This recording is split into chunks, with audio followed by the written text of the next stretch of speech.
What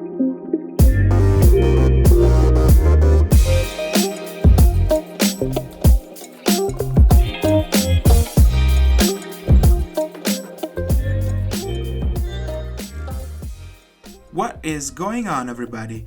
Welcome to another episode of the 4Sight Chats series. In this episode, I have the huge pleasure to be talking to leadership communication expert and also an extremely successful YouTuber, Alex Lyon.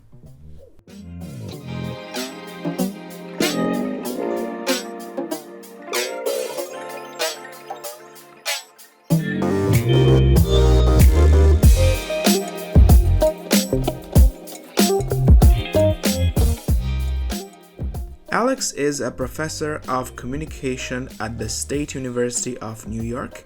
He is a co-author of a great recent book, Positive Communication for Leaders, with Julian Mirville, and he is a content creator as well with a YouTube channel about communication, which at the time of this episode exceeded 500,000 subscribers. Alex and I talk about a bunch of different cool things, all communication related. I ask him about how much changing leaders' communication involves changing their psychology. I ask him some expert communication tips for facilitation. I ask him communication tips for difficult conversations as well, such as heated up conversations at work or public debates. But we also talk about YouTube and business schools, among other things. So I hope you will enjoy the conversation. Alex, thanks so much for taking time out of your busy schedule for this interview. I really, really appreciate that. I'm so happy to be here, Alex. Thanks for inviting me.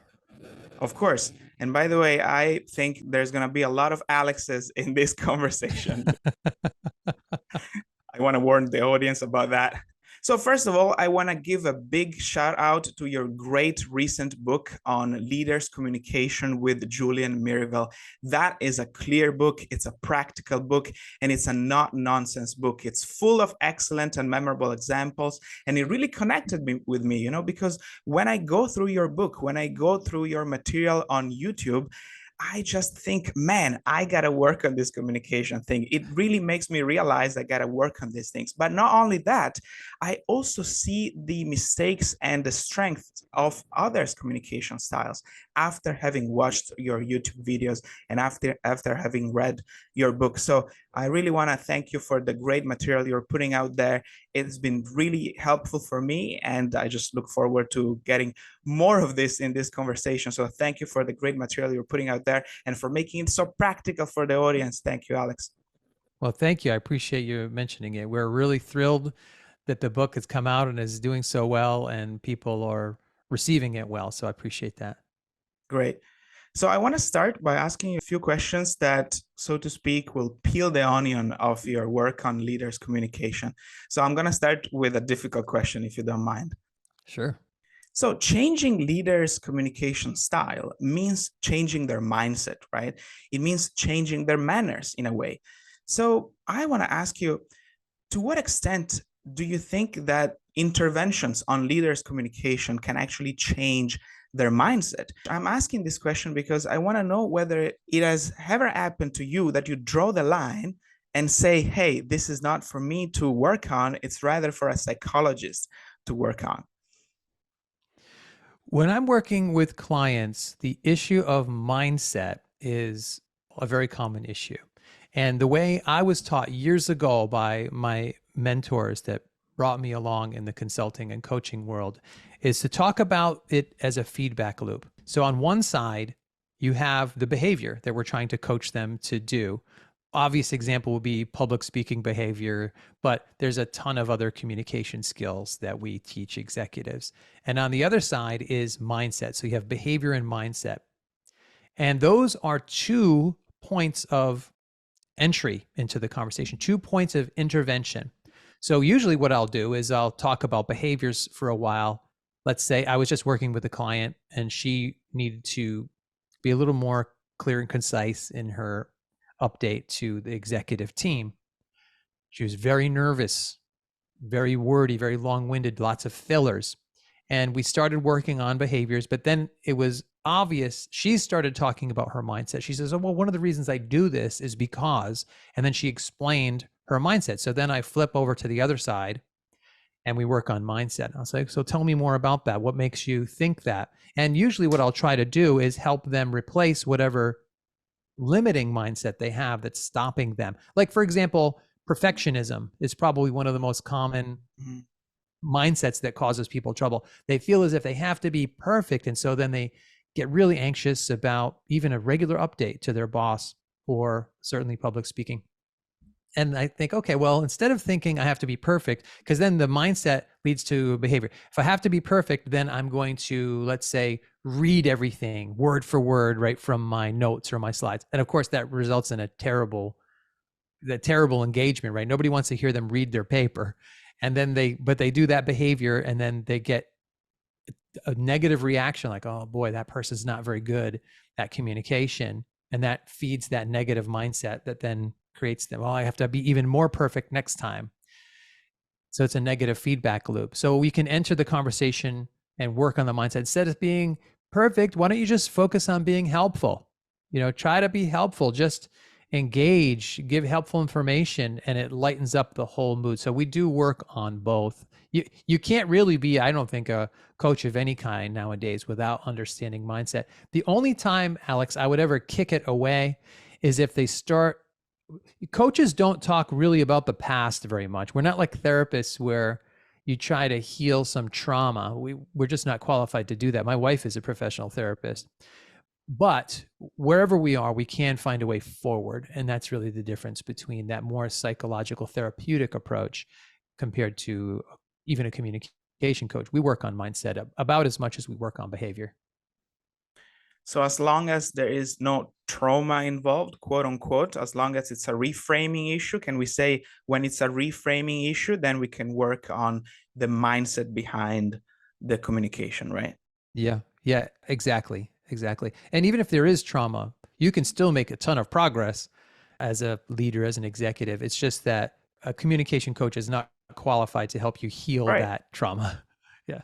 Of course. Well, I found myself in similar situations, and sometimes you have the question in your mind, and that question is, okay, am I going to work on this? Am I qualified? And that is something that comes on the spot, and that's a difficult thing for executive educators to manage. Sometimes maybe it's good to do some investigation beforehand if it's something that is deeper than what you think, right? Yeah, usually I would say in 80 or 90% of the cases, a reframing is helpful. Even if you can't solve the problem at the root, reframing is the way to go for mindset issues. They could snap back though, like you're saying, like there may be a point where I can't be of any help anymore because the issue is too deep. But I would say 80, 90% of the time when people have a mindset issue, reframing will be helpful. Got it. So let's just say that somebody has acknowledged that they want to change their communication style. So that's probably the first very important step. Now, what are the major challenges that prevent them from achieving that? What are the obstacles? Let's say a leader wants to work on it, but in your experience, what are those obstacles that really are gonna determine the success of the intervention? So they're motivated and they want to change and they're getting information. Then at that point, the two biggest obstacles that will prevent them or slow them down are, number one, old habits. So when you learn something new, you're pulling or pushing against your old pattern, your old way of doing things. And it's very easy to fall back into those old ways of doing things. So the key to get around that obstacle is, I strongly believe in getting repetitions. You have to get lots of repetitions on the new skill. So as many times as possible, you have to practice it. It's because if the information, they go, oh, that's interesting, I'll try that next time, that might not work. They might just do it the old way. They have to put it into practice as soon as possible so they can develop a new habit. And that's very difficult to develop a new habit. And the second obstacle is the way other people react to them, because you can't control other people. Other people may see you the old way. And if you're trying to show up as a leader in the room, now. You want to be more conversational instead of quiet. They might not understand the new you, your new approach. What is this act, right? Yeah. What's going on here? When they talk to you, they might cast you in the old role. They might talk to you as if you're still the old way, even though you're trying to change. So when they do that, it's very difficult to resist that casting. If they act like a teacher, then you may start to act like a student, even if you don't want to act like a student. So if someone is dominant with you, you may act submissive because it casts you in that role. And if that's your old habit, and if that's the way they're casting you this time, it may be hard not to fall back into that. So you really have to watch out for your old habits and the way people talk to you. And the key to that, of course, when they're talking to you that way, you still have to be at your best and commit 100% to the new way of doing things. But those are the two biggest obstacles to change, to lasting change. Oh, man. So, well, what I hear is that it's a process. It's not going to happen overnight. It's a process. And right. I'm going to ask an annoying question. Okay, I warn you, this is going to be an annoying question, but I know that people asked you this question before. How long does it take for the leader? Give me a range. Of course, it depends, but how long does it take for a leader who wants to work on communication to substantially change their communication style, provided that they put into practice? Well, yeah, it takes a while to have that new way of doing things solidified. However, when I work one-on-one with executives, I start to see changes by the second or third engagement, by the second or third meeting with them. Wow. When we're working on it hands-on, I see improvements almost right away. But it's sometimes step one out of 10 steps that need to happen. Where they are versus where they want to be. It might take a while, might take 6 months, might take longer, but you start to see changes and improvements by the second or third meeting. But typically, if I want to really work with an executive and make sure they have a new way of doing things, it might take 6 months before, and that's meeting every other week. And then you can kind of say, okay, not only have they learned a new skill, they're doing it, and the people around them are saying, okay, wow, we can see a difference. It's a change. Yeah, we can see a difference. That's when they really start to notice it, about the 6 month mark. That's earlier. That's actually quicker than I expected, but thank you for answering and not being too elusive on that. And on the second thing, you said it's old habits and people thinking about the whole you that prevent you from achieving change. My question on this part would be, wouldn't that be better to just tell them? Or is it counterproductive that you're actually working on your communication? Hey guys, by the way, I'm working on my communication. Is this gonna work or actually backfire? I think it works. In fact, coaches will often tell their clients, let your supervisor know you're working on this. Let the people around you know you're working on this, so they can be on the lookout for improvements. They can give you feedback. It can be very rewarding. So I always say, let people know. It's not a secret that you want to improve. In fact, it may create some empathy, and they think, wow, you know what? At least she's trying.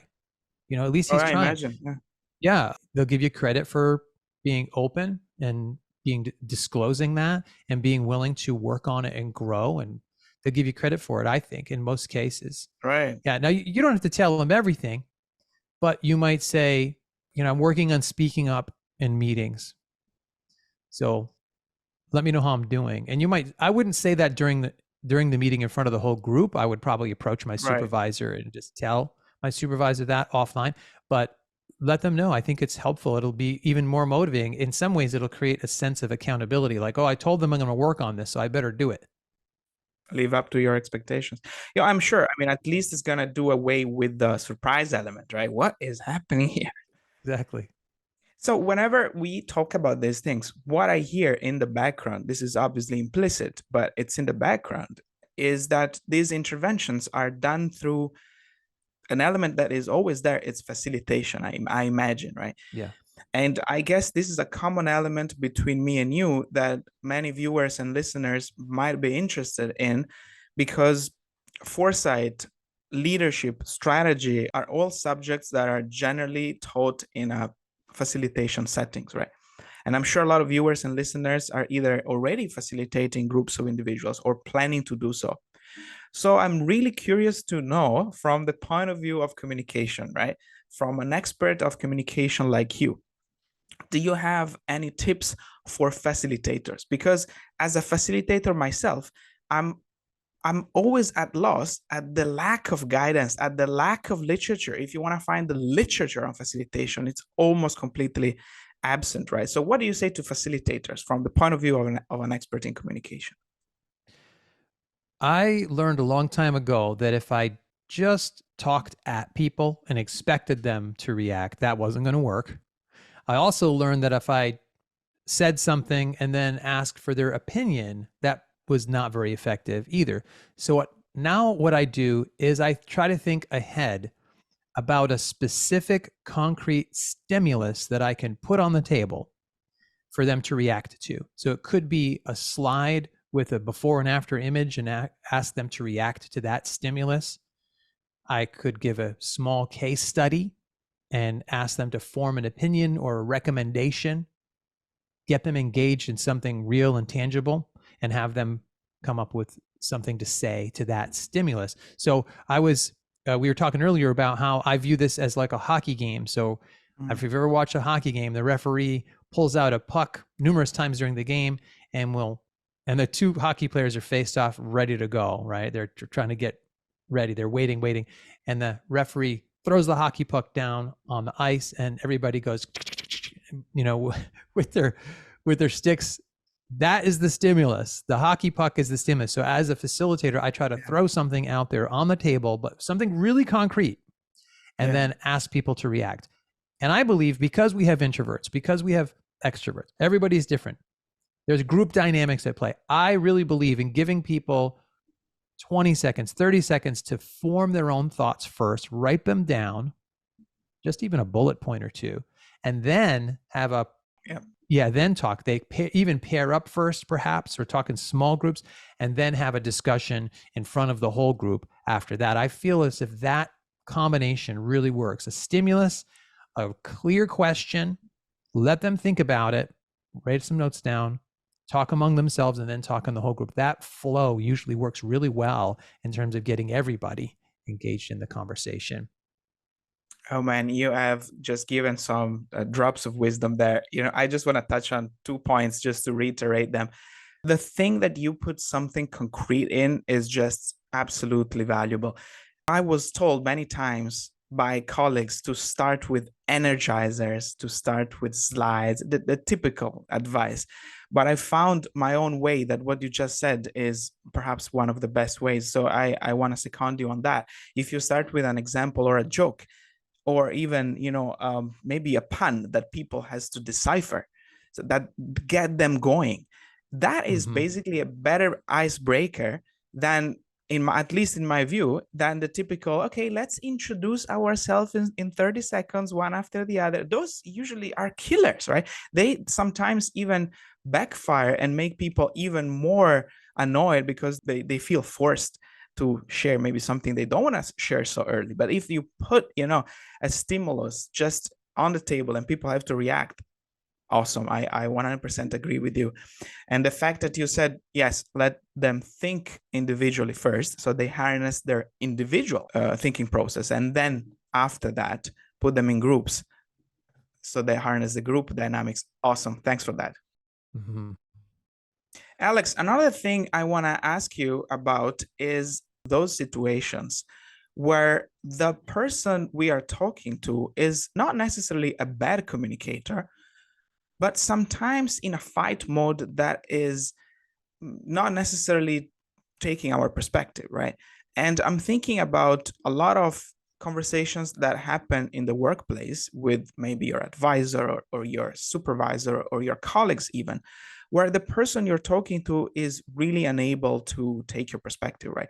But I'm also thinking in political debates, in academic debates. I myself, I have found myself in some academic debates where there is no chance that the person in front of you is gonna admit something absolutely obvious about an issue, right? Because they are in this fight mode. What are your advice if you find yourself in those situations?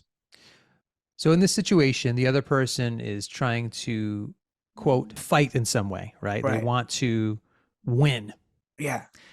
And I think that signals a huge misunderstanding about, especially in a professional workplace, the whole point of discussion and conversation. It's very unusual that there will be some kind of winner of a conversation. And when people come at you in that highly competitive, aggressive way, usually what they're doing, they don't realize it, they're hurting their reputation in the long run, because people are not going to want to work with them if they're not more collaborative and understanding. So what I do is I let go. I'd say, look, this is not a conversation I have to win. I say that to myself. I listen. I try to empathize. I try to put myself in their shoes. And I am very comfortable with the concept that two ideas can exist simultaneously in a conversation, that neither has to be the better idea, neither has to win. And I find when I'm at my best and I'm listening carefully and I'm asking them follow-up questions on their opinion and I'm empathizing, I find that that will tend to soften them. I don't do it to soften them, but it does tend to work, because now I'm taking the high road. I'm being the person who comes at the conversation with a little more wisdom, with a softer touch, and that tends to have a positive impact on the other person. It mellows them out. They see that I'm not trying to dominate them, and that calms them down a little bit. Not all the time. Some people you cannot change, Alex, and I never try to change other people. Yeah, but usually I have noticed that if they're that way with me, I've noticed I watch them with other people. They're kind of that way with everybody else too. That's just who they are. Yeah. And so you don't try to change that. You just have to do the best you can on your side of the conversation. And almost always that comes down to empathy, listening, and attempting to have a collaborative mindset toward the conversation, even if they don't. Absolutely. Look, I've got a difficult question on this. I found myself in such situations, and I have to agree that sometimes being the quote unquote wise one, trying to empathize and basically react and listen, works. But other times just doesn't. Now, I ask you, in those situations, wouldn't it be better to leave? Just leave. But sometimes I think, maybe in that conversation where whatever I tried to do, the person still is in a fight mode, I should have just left. Now, I had this question for a very long time, so I finally now have the opportunity to ask this question to a communication expert. If empathizing doesn't work and the person is still in a fight mode, is leaving an option? Yeah, it is. But I think it depends how you leave. Okay, tell us more. Yeah, you don't just want to storm out of the room and say, I am out of here. That's even worse. Right. Yeah, you can't talk to me like that. I mean, it's very tempting, right? It's very tempting. But if you say, obviously we have different opinions, it does not sound like we are going to agree.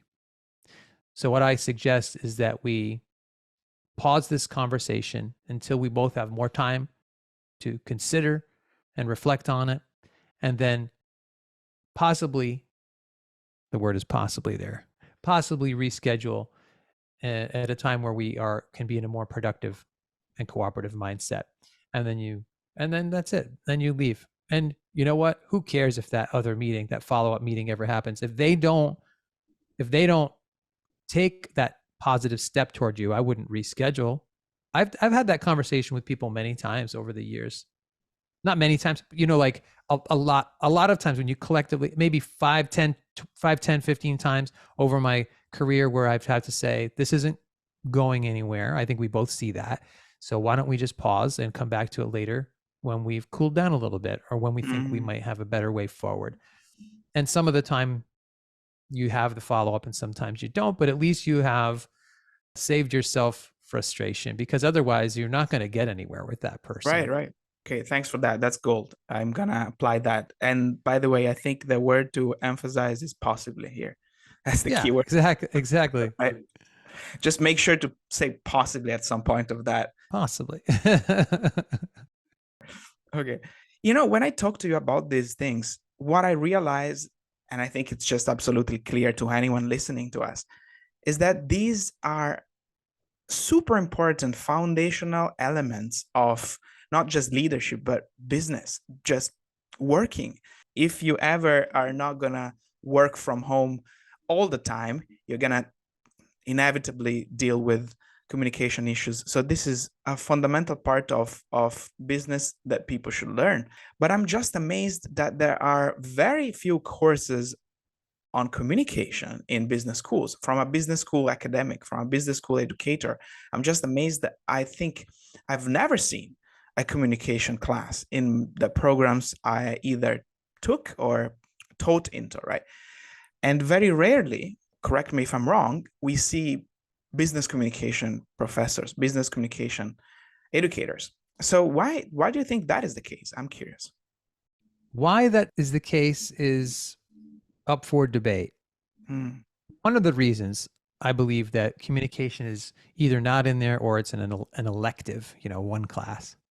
Usually business communication is writing and very technical. Those classes are not the kinds of communication skills we've been talking about. One of the reasons is I believe that people in business, and this is fair coming from their standpoint, see communication as just one other thing. In other words, you have accounting, you have marketing, you have fundraising, and you have communication on the side. Make sure our emails are going out, make sure everybody understands what the deadlines are. But what communication, like people think like myself, is that communication is really the driver for all those things. Communication creates the culture, creates the relationships, creates new ideas, creates innovation, those good communication processes and conversations. And so here's what ends up happening. They don't learn it much in business programs and executive education programs, but then they get into business and then they call in people like me. So when I go to offsites and do trainings, let's say there are other corporate trainers there, other executive coaches and people like me, almost all the other workshops, including mine, are delving into helping those leaders develop their communication skills. So how to communicate at meetings more effectively, how to persuade people without being manipulative, how to show up as the leader with good people skills so that you create a great team culture. They're all doing some version of communication skills and leadership skills. Really what they're learning in business is management, and you manage processes, but leaders are about leading people. And that's really where influence comes in. So they don't get it much in business school and executive education, but they end up having to catch up because there's a gap when they get into the actual workplace, that then they think, oh, the people who are actually succeeding and having an influence are the ones who are good with people. They understand how to run a team and they understand how to build relationships.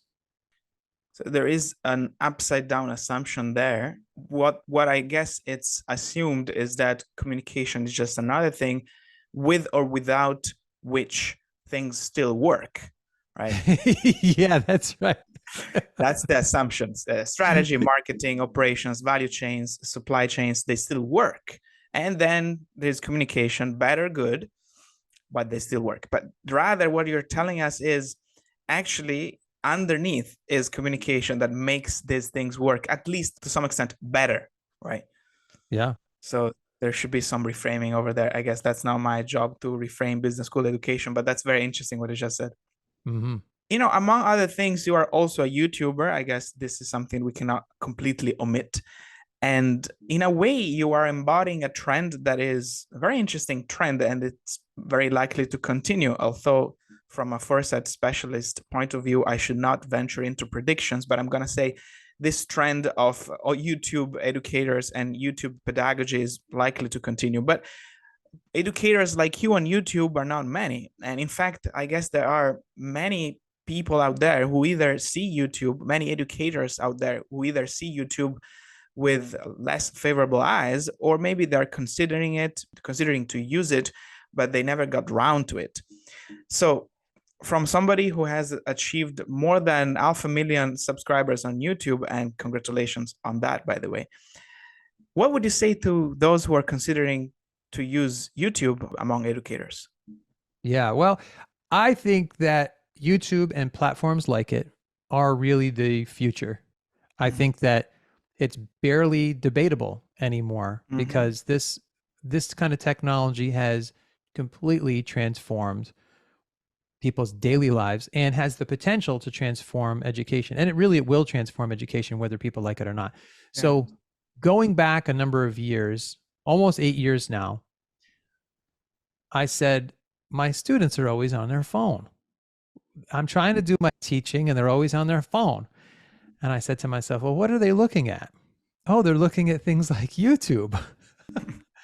And I said, well, if I want to be an effective teacher, I have to find a way to get on their phone. That's how it started. So then I looked around and there were some communication channels, but not professors, not college professors. Right. I said, look, if some people are doing some version of it, let me try.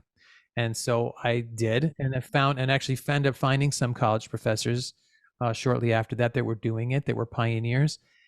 And I just got in the game. So it absolutely is transformational. Now, I would say the biggest obstacle. So part of your question was, what about people who are thinking about doing it but Right. aren't sure where to start and what is it?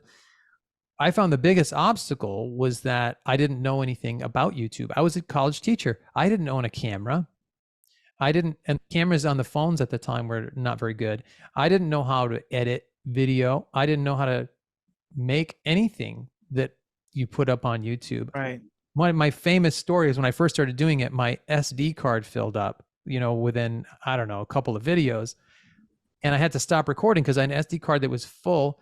And it took me an hour to learn how to delete what was on the SD card. That's how little I knew. I didn't even know how to delete what was on there to create room. So I knew nothing, nothing. And I had to learn everything. So for people who are thinking about it, there are entire channels on YouTube that teach you how to do Yeah. all of this, that teach you how to have a good channel, that'll tell you what camera settings or phone settings you need to use, the kinds of microphones you can use, how to frame a shot, how to use lighting in a way that doesn't look completely horrible. There are tutorials on all of that. There are people out there who are very willing and able to help you. So that's what I did. And if you want to start, if there's someone listening that wants to start, the recommendation is just start. Your first video is going to be pretty bad. Mhm. Your second video is going to be pretty bad. It might be the best you can do, but you have to get over those bad videos to learn and then get to the good ones after you have learned how to solve those various problems that you come up against. So I think YouTube and other related social media platforms are the future. I think that anybody who's considering it should just start sooner rather than later. And Alex, as you well know, one of the benefits of starting sooner rather than later is nobody's going to see your videos anyway for a while. So the risk of putting some videos out there is very low. No one's going to even know you're doing it. That's actually the frustration of it at first. But the good news is it's like a playground. You can try some things, you can learn, you can adapt your style, and there's no downside to that because in the end, you can always go back and delete your old videos if you don't like them. But if they catch on earlier, sooner rather than later, then wonderful. You've struck gold. Absolutely. Thanks for saying that. There is so much great guidance out there right now, and it's just skyrocketing, increasing. It's crazy. So yeah, I'm with you on that. And at the end of the day, it's just a ground for experimentation. The silver lining of it is it's great, but on the other hand, if you just flip the blade, is you can get addicted to trying to do better and better, and it becomes very challenging and also very stressful because seeing the numbers, Oh yeah. looking at these numbers every day, increasing very small amounts or sometimes not increasing, can be very stressful, and you get caught in the loop. But as long as you can see it, I guess, if I may add a couple of words to what I just said, as long as you see it as an experimentation and don't get Yeah. attached too much to those numbers, and just see it as a fun experience you have on the side of your educator's job, then amazing. I think it's a great tool as well. Yeah, completely agree. Just have fun with it. Make the kind of videos that you would want to watch and enjoy yourself and enjoy the process. Right. And that will translate for your viewers anyway and probably make it a better YouTube channel to begin with. So I completely agree. Just have fun, just experiment. The negative consequences are very low in terms of hurting your reputation. Just try some things, have some fun, and see what happens. Absolutely. Alex, we are drawing to the close of our interview, and usually what I like to do is to ask a more lighthearted question. And by the way, one of the most interesting things I've learned from your recent book is that some of the most important part of a conversation come at the end because conversations take time to warm up. So what you're going to say now may well be the most important part of this interview. I'm just talking to the audience right now. Anyway, I want to ask you about your secret sauce. Again, another annoying question, which I guess has been asked before. Is there anything that the audience cannot see that you somehow also credit your success to besides hard work? Hard work is always there. We all know that. Is there anything that you want to share with us that you think is something that we cannot see from your videos or from your book that it's determining or at least contributing to your success? Well, there are a few things. One of them is consistency. You said besides hard work, but I think consistency is a big part of it. I try to put out a video every week and I try to learn and improve 1% every time. And then over the long run, that improvement really adds up. Another thing is I have joked around before that my superpower is finding good advice and putting it into practice. If somebody tells me these are the right settings for your camera, I just say, check. And I put my settings on the camera to match it. I don't debate it. Well, what I want to do instead and how I personally feel, I just think if this is good advice, I'm just going to follow it. And it really simplifies my life to just put advice into practice when I hear it. Good advice, I put it in practice. I don't debate it. And that has really simplified things for me because I just think, I don't know how to have a good YouTube channel, but I listen to people who do know how to have a good YouTube channel and what they told me works. So I just put it into practice. The other thing is behind the scenes, I live a very simple life.